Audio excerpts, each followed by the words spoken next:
You guys have seen the movie Freedom Riders. Okay, who's actually read the Freedom Riders Diary?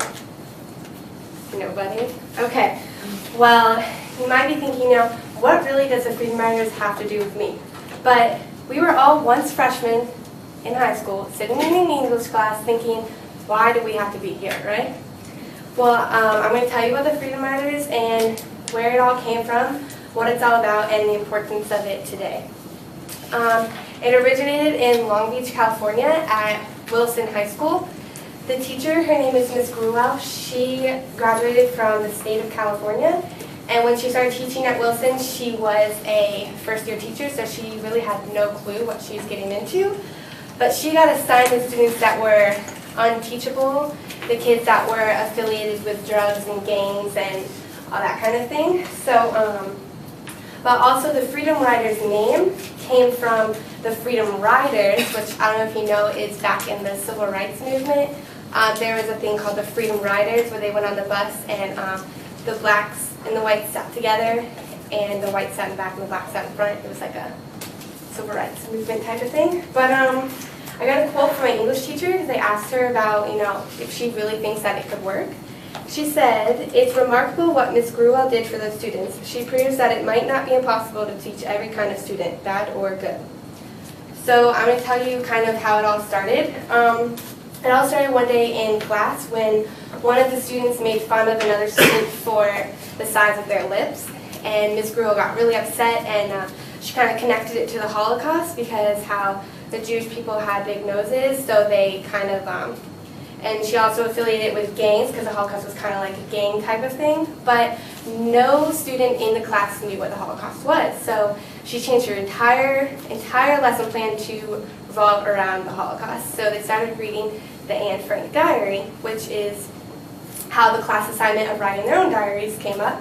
And so that's when they started writing their diaries after they started reading Anne Frank. So they went from students, not wanting to read or anything to students who were reading and writing on a daily basis. And so after that, they had another class assignment to write a letter, a fake letter to, I don't know how to say her name, but Miep Gies is the woman who hid Anne Frank during that time. And the students actually wanted to send them to her and get her to come to their school, which they didn't think would be possible, but they had a bunch of fundraisers and stuff, and they actually got her to come all the way to Long Beach, California. And after that, another class assignment was to type their diaries, which people donated computers and everything, and they typed them all up, and they didn't think it was going to become a book, but it did, which is this. This is the book. It's not the original, because obviously it has the movie cover on the front, but it has a lot of good pictures from the actual Freedom Riders. I'll pass it around if you want to look through it. And then the movie came out in 2007, which I'm sure you've seen. It's on MTV all the time now. But, so I got a mission statement from freedomridersfoundation.org. It says, "Freedom Riders is a nonprofit organization positively impacting communities by decreasing high school dropout rates through the replication and enhancement of the Freedom Rider method."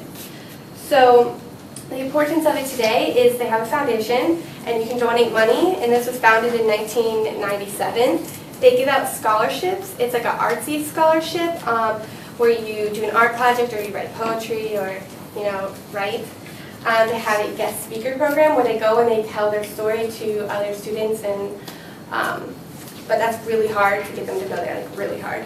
And they also have a Freedom Riders Institute where it's held by Ms. Gruwell, the teacher, and it's 5 days for 6th to 12th grade language arts teachers to try to teach them how she taught her students, so maybe other English teachers can have the same impact on their students. And so, I don't know, if you want more information, you can go to freedomriders.org, and they have a newsletter, and you can sign up and learn more from that.